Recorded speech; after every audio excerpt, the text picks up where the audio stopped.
Berita ini gue lansir dari Tempo. Bukti pelanggaran HAM di Rumah Gedong. Rumah Gedong ini di Kabupaten Pidie ya, di Aceh. Tulang manusia di Rumah Gedong menjadi bukti kuat pelanggaran HAM. Pemerintah berutang menyingkap kebenaran dan keadilan. Penemuan tulang-tulang manusia di lokasi pembangunan Memorial Living Park Rumah Gedong, Kabupaten Pidie, Aceh, menggambarkan betapa kelamnya sejarah di wilayah bekas konflik tersebut.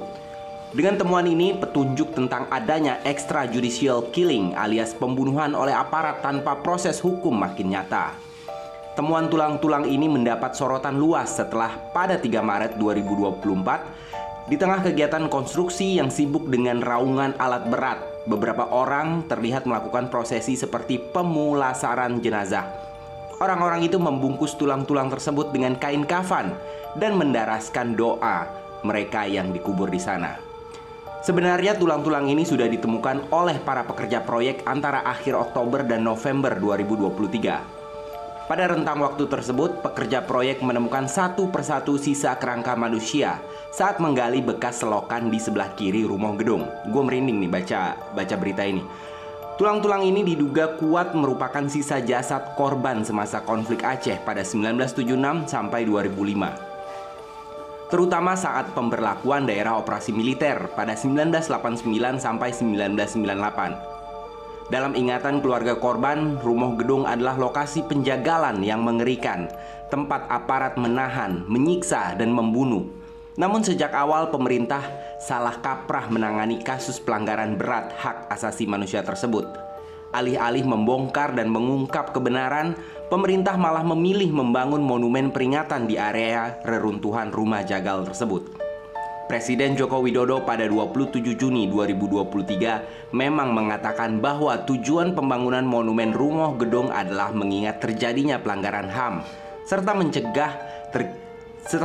mencegah kejadian serupa terulang.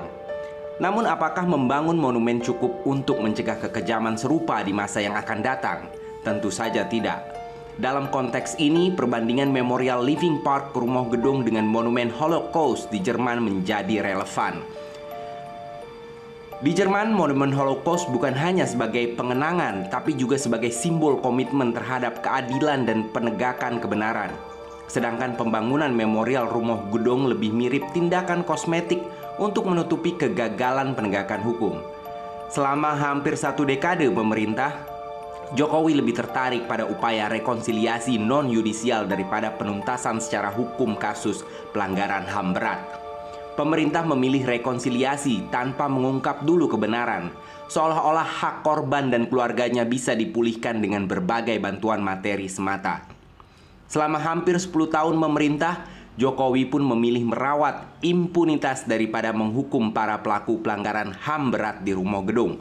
Alih-alih mendapat hukuman setimpal, pelaku pelanggaran HAM malah menikmati privilege politik dengan menduduki berbagai jabatan politik.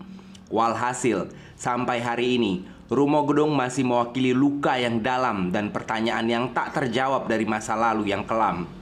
Para penyintas dan keluarga korban jelas lebih merindukan kebenaran ketimbang monumen yang mewah. Karena itu, pemerintah seharusnya menjadikan pemenuhan keadilan sebagai fokus utama, bukan sebagai janji kosong atau komoditas politik belaka. Tempo 14 April 2024.